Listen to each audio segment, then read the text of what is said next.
Hey guys, let's look at some Nabisco dinosaur figures. First of all, I found this really nice article on these things in this magazine, Freaky Magnet, Spring '98. It's number 11. And they go into some pretty good detail about the history of these. And I actually learned a lot myself when I did the research for this. I knew these were given away in cereal in the 50s by the Nabisco company, National Biscuit Company, Nabisco. And I also knew that they were given away in Fritos around 1970 because I got some of those as a kid. And, you know, the common name of just calling them the Nabisco dinosaurs has always been the thing that we called them. But somewhere along the line, I thought that they were made by the Lido company for Nabisco. And I stuck with that for years. I mean, I heard that from several different sources. And after I did this current research here, I found out that that is wrong. They were not made by the Lido company, Lido.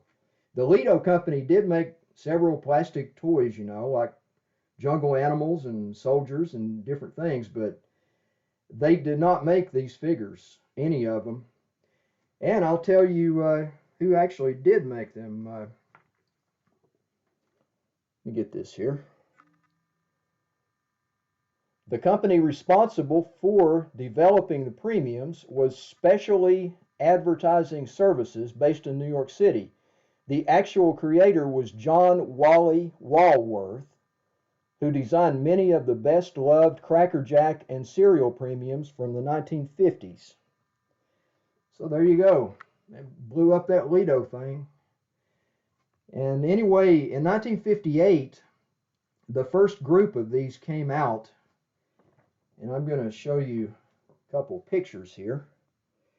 There is a picture of the first group of them, of 10, split into two different groups. And there is a picture of the little cardboard dinosaur guide. It was a wheel inside a sleeve that you could turn. And if you turn it to the picture of the dino, then it would give you facts about it.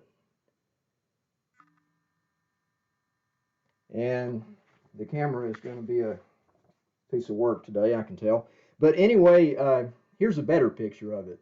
The dinosaur guide is what they called it. And you got one free when you ordered a group of 5 of these original figures. If you ordered all 10 of them, you know, you order both groups. And either way, you got a free dinosaur guide with them. And I've been wanting one of those for a long time. I've seen them listed on eBay several years, you know, off and on, but I never could get a hold of one for whatever reason. Either I was outbid or whatever. They seem to go for like, I don't know, 75, 80, maybe $100 in nice condition, because there are a whole lot less of those cardboard guides around than there are of the actual dinosaurs. But anyway, this first deal with the cereal premiums came about in late 1958, it says. And here is a picture of the cereal boxes. Wheat honeys and rice honeys. And there you see the symbol for Nabisco. Bought a lot of Nabisco products back in the day. I don't think those wheat honeys and rice honeys are available. I don't believe they've been available since the 70s. I think they even mentioned that in this article. But anyway, there were 10 of them in all. And of all the people that tried to complete sets, I mean, you'd get a bunch of duplicates. Since you had to get 10 of them, it was a great ploy to get people to buy cereal, of course. And I doubt if very many of them were able to complete a set, and they probably had a box full of duplicates if they did. The smart thing to do would have been to send in a quarter with this little coupon that you fill out and a box top. Yeah, don't forget that box top. And you would get a group of 5. If you sent in for both groups for 50 cents, you got all 10 of them. And you got a free dinosaur guide, the little cardboard wheel thing. You got that either way. And I'm going to show you the dinos. Now, that was in late 58. And here are the original dinos. Oh yeah, see, I've got them grouped here. I don't know if these were mold groupings or what, but that's the way they're grouped for the different, like the set A that you could send in, or the set B that you could send in for. And I doubt seriously if they're mold groupings really. They're probably just groups they put them in so they wanted you to buy, both of them for 50 cents. But they're so small, they probably all ran on one mold, I guess. I mean, I don't really know. I haven't seen any hard proof about, mold groups or anything like that on these things. But anyway, I'll show you the little dinos here. Now, these first ones that came out in the late 50s, they're marbled green. And they're pretty cool, I mean, they're crude, but they're quaint. And they're cute, and they have a place in the hearts of kids that grew up with these things. That's the Brontosaurus. Here's the Stegosaurus. See, they're marbled really nicely there, and that marbling really makes each one unique because the exact pattern would not be duplicated with any grouping of them, any combination of them probably. And there is, now it says in the information it's a pteranodon, but it's not a pteranodon. It's a prehistoric flying reptile, sure, but it's either a pterodactyl or a rhamphorhynchus. I guess it's a pterodactyl. They got their wires crossed when they call that one a pteranodon. And here's the little triceratops. See, he's got some heavy marbling there on his face in the brown, and a darker kind of greenish black on his stomach there. And he kind of looks like a baby triceratops with his little horns and stuff. And here's the Tyrannosaurus. The head on this Tyrannosaurus kind of looks like a dog. Kind of looks like well, his head's too big, but kind of favors a little Godzilla. And this second grouping of 5 here, this is the Paleocencus. It's kind of like an ankylosaur, but it's got big horns on the side of its shell there. It's body armor.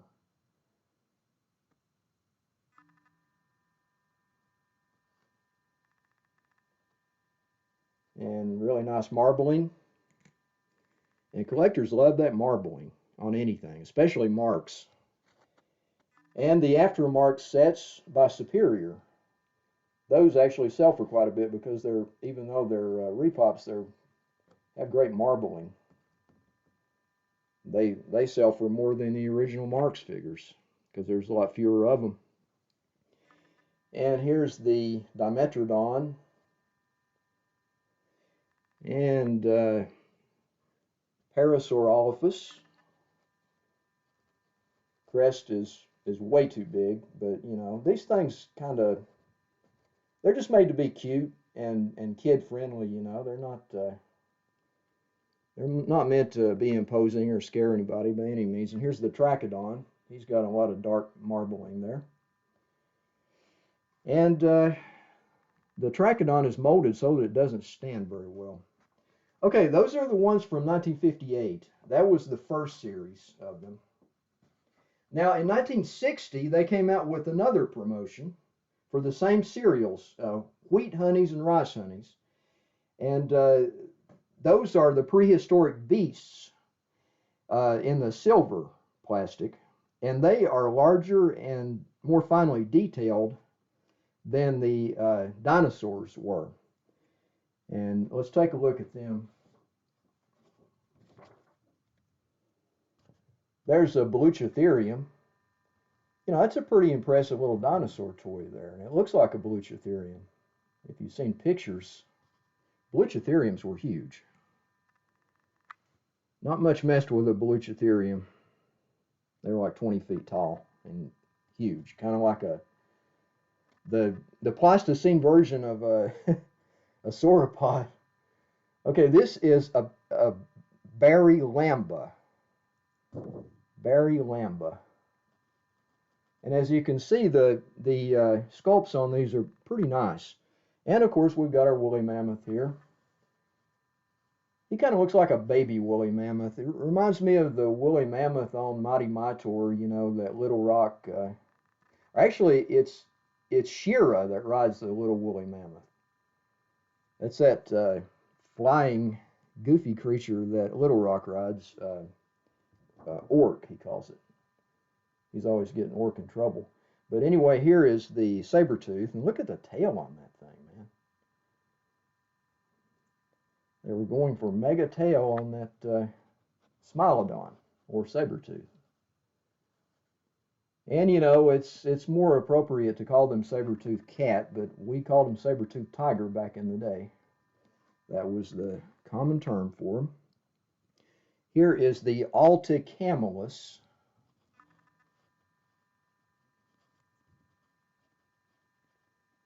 Kind of looks like a giraffe. And here is the Dinocus, or Dinocus. I'm not sure about the exact pronunciation on that. It's a giant pig. No doubt a big nasty thing.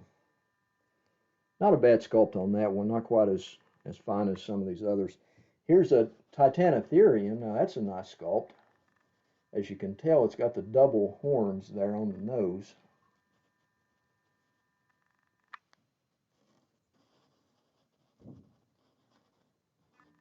And we're going to go through periods of focus problematic issues here, but we'll persevere. And here then is the Macrauchenia. It's that weird camel looking thing. The MPC does a nice Macrauchenia, and this one's not bad. It's really not bad. Got the big snout that's hanging down there. And here's a real oddity. I found these in an eBay auction with some other dinosaur toys. These have charm loops on them. So that denotes that they were gumball pieces. I mean, you know, like you could put a quarter or a dime or whatever in a gumball machine, and these were some of the prizes you could get out of there. But I mean, look at the tail on the Smilodon. What they were in those eggs. Yeah, these things are soft plastic. They're not going to break. But they were in those eggs in those machines that, you know, so they wouldn't get hung up with everything. Can you imagine how big the egg would have to be for that? It's weird, but I've never seen them with charm loops before. That must be pretty scarce. And here's a Beluchitherium with a charm loop. Weird, weird, weird. But, you know, that's what us dino collectors live for, is seeing something that we haven't seen before. Weird variants of things. Okay, the promotion for the prehistoric beasts was available in those serials in 1960. And you could not order all of them at once like you could by sending in with the dinosaurs. They didn't have that option. And I don't think they had a wheel for them either. There were 8 of the beasts, and you just had to keep buying cereal, man. They must have sold the crap out of that cereal. And so that was it, you know, for those. And then in 1970, you had these versions of, you know, the Nabisco dinos in the brown and sepia tone, and in sometimes gray color, and sometimes marbled. Usually they had a little bit of marbling here and there. There's the Brontosaurus. I've already showed you the sculpt, so I'm going to go through this pretty quick. Anyway, there's all, you know, 10 of those. And as you can see, they vary. Here's one that's kind of a almost, the color is hard to put your finger on. It's kind of like a sepia tone crossed with a gray, I guess. And maybe we don't all see that the same, but since people sense colors a little bit differently. But anyway, these are ones that I got out of Fritos back in the day. And they mentioned something about you could feel of the Fritos bag and tell what dino you were going to get. Well, they might have offered them in the big bags of Fritos. I'm not sure.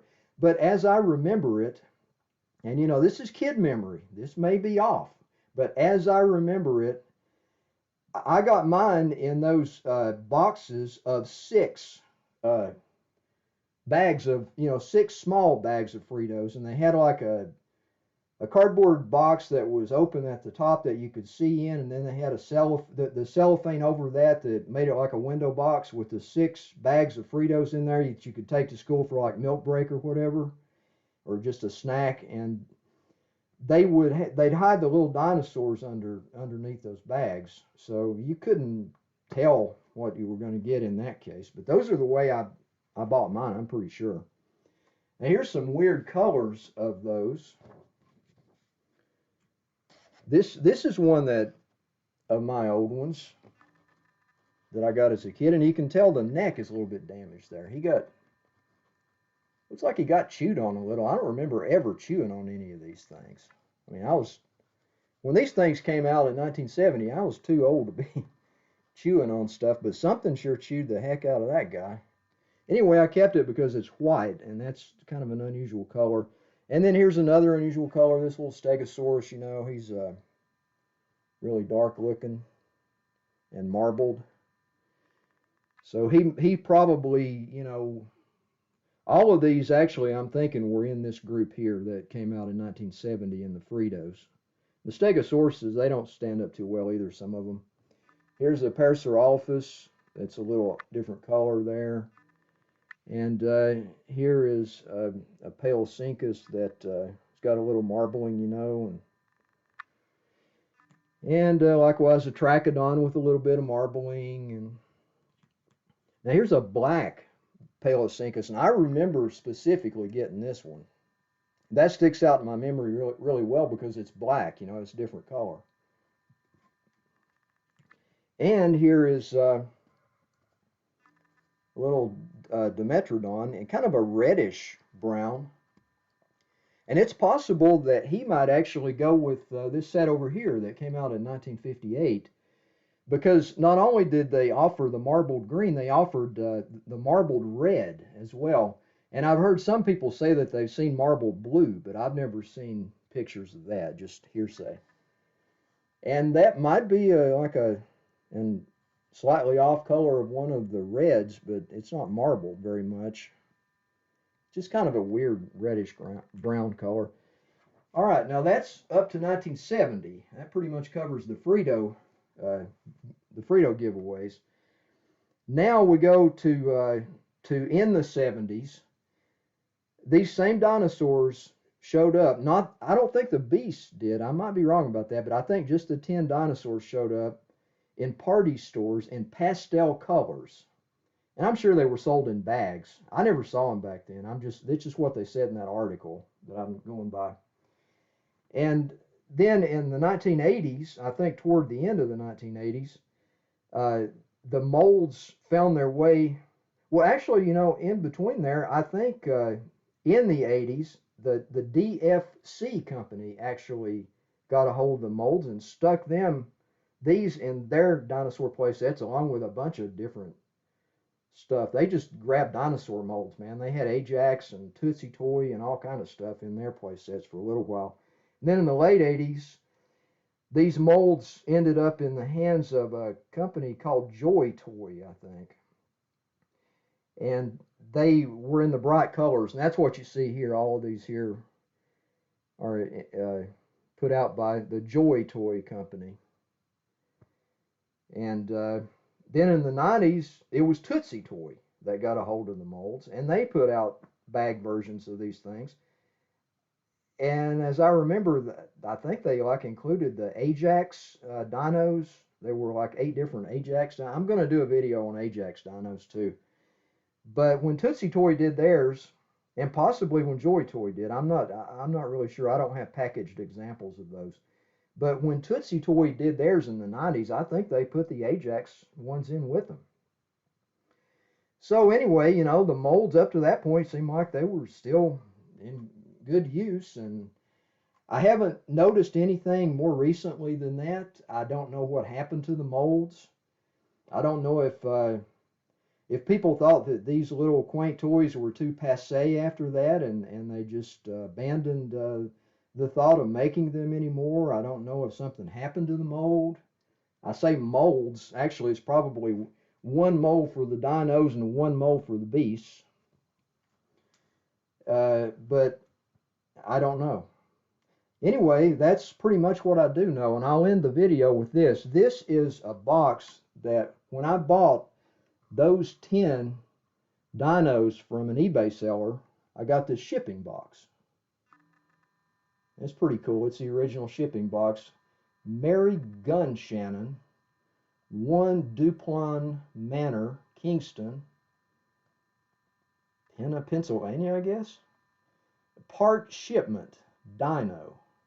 And that's all. And there's nothing else on the box. It's just blank. I'm thinking that by that part shipment, this was one of the 5-packs probably, and maybe whoever, you know, this Mary Gunshannon or whatever, originally ordered both sets of the 10, and I guess they stuck the little, you know, the dinosaur guide, that little cardboard thing inside that. I guess there was room in there for that. If there wasn't, they mailed it separately. But anyway, this is the original shipping box for those little guys. And that's what I know about them. I mean, I thought they were significant enough in the history of dinosaur collecting and what dino kids love that it warranted a video. So there we have it. Hope you guys got something out of that. See you next time.